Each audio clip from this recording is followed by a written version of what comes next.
but your mind was somewhere else entirely. Your eyes on the screen, your hands are moving, and your day is packed. And yet suddenly, you realize that you even can't remember the last 10 minutes of your own life. It wasn't that you were not there, it was perhaps that you were never present. I remember the exact moment this happened to me multiple times.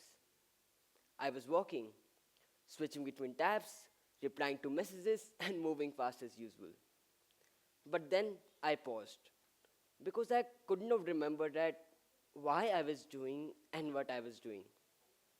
And at that particular moment, I realized something unsettling that I wasn't living intentionally, I was living perhaps on autopilot and naming it as success.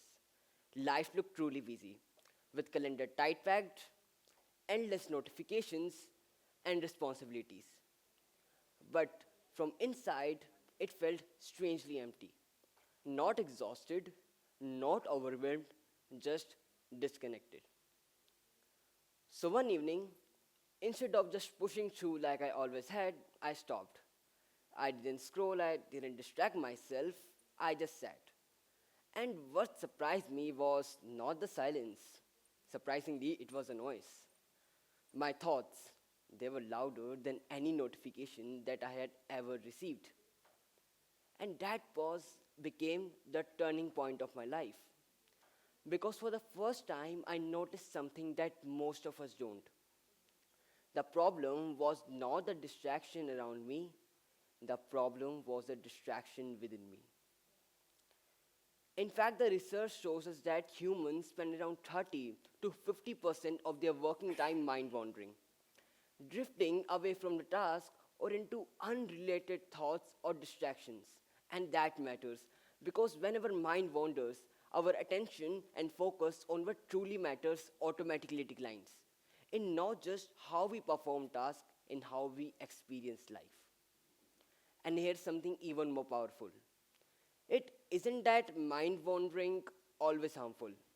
Sometimes this mental drift helps us to be creative or even solve problems subconsciously. What becomes harmful is mind wandering without awareness. When we go through the moments that we have ever checked it out, and that's the key insight that shifted everything for me. Distraction isn't the enemy. Distraction without awareness is. And that is the moment I realized something that a distraction is not the enemy. If we are being aware of our distraction or the mind wandering, we can always create something creative. Every time I noticed my mind drifting, I practiced bringing back.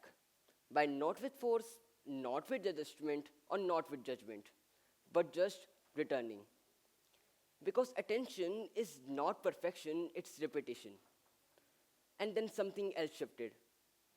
Whenever something bothered me, a emotion, a lingering worry, or just a thought, I just wrote one sentence. Not a long journal entry or not a big solution, just one honest sentence. And then I discovered that life doesn't slowly slow down, but I actually did. This isn't my story. This is the modern human story. We are the one of the most connected and one of the most mentally scattered generation in the history, and that we have to clearly admit. So the shift we need isn't the more discipline, it is the more intention. Imagine if we just normalize defocus like we normalize business. What if emotional hygiene is seen as a routine like just brushing our teeth? What if just being unreachable for 1 hour is not seen as irresponsible but necessary? So, I leave the question up to you. What would your life look like if you just doesn't move through your days but actually live them? How would your life look like if you reclaim your choices, yourself, and your direction? Because the moment we start claiming our presence, ourselves, we reclaim the directions. And that's how we stop living on autopilot and start living with intention. Thank you.